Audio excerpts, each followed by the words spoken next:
বলছিল, বলছে যে তুমি দেখো এখানে কার্যক্রমগুলো দেখো, যদি ভালো লাগে তাহলে তুমি তোমার সমস্যা নেই।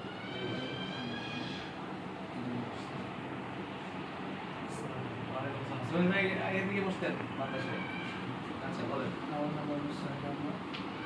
আমি পড়া শেষ করেছি মাদ্রাসা বর্তমানে পড়াশোনা আছে মাদ্রাসা ইসলামিয়া। আর মাস্টার সাথে আমরা ছাত্রী জীবন করি সুসম্পর্ক ব্যবসায়ী, আমি আগ্রহ হিসাবে কাজ করতে বেশি স্যার। আমার নাম হচ্ছে মোহাম্মদ রাশিদ ইসলাম। আমার বাড়ি হচ্ছে নোয়াখালীতে। তো দীর্ঘদিন নোয়াখালীতে পড়াশোনার পরে ওই বিভিন্ন জায়গাগুলোর কারণে আর পড়াশোনা প্রায় 2 বছর মতো বন্ধ ছিল। এরপরে চট্টগ্রাম নামপুর মাদ্রাসায় এসে 3 বছর পড়াশোনা করি।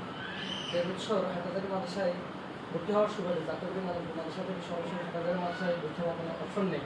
তা পরীক্ষা দিয়ে তার একটা বা 1.5 বছরের ঠিকানা থেকে ওই ওখানে ভর্তি হওয়ার সুবাদে মানে তাদের একটা শাখা ভর্তি করে বর্তমানে তাদের করতেছি।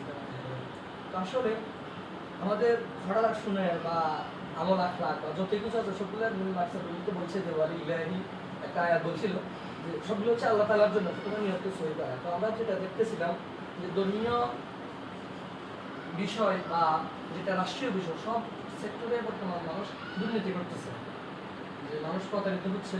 তো মানুষদেরকে আসলে আমরা যদি এই জায়গায় কাজ না করি তাহলে মানুষ হয়তো অন্যদেরকে আমরা এটাই সুযোগ দিচ্ছে যে কাজ না করা মানে অন্যদেরকে সুযোগ দিচ্ছে যে আপনারা প্রতারণা করতেছেন তার বেশি করেন। আমরা কাজ করা মানে তাদেরকে সুযোগটা না দেওয়া যায়, তাদের ক্ষতিও করা।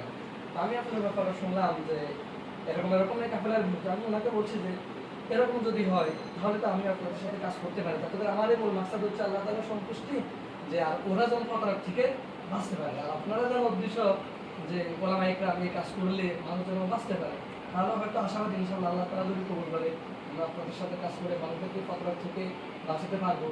এবং তার পাশাপাশি আমি একটা কথা বলছি যে টাকা পয়সা বা অর্থনলোভী আসলে এরকম কিছু না। আমি এখানে আসার কোনো মাকসাদ হচ্ছে যে যারা যাবে আমি তাদের কাছেও বলছি যে আপনারা যাওয়ার পরে যদি দোয়া করেন, আমার কাছে অর্থায়ন নেই, আমি কীভাবে যাবো, আল্লাহ তাআলা ওষুধ আমাকে সেখানে যাওয়ার জন্য তৌফিক দেবেন। তো মূলত এই সবগুলো মিলিয়ে আমার এখানে আসা, এই আশা প্রত্যাশা সবার কাছে দোয়া চাই ইনশাআল্লাহ।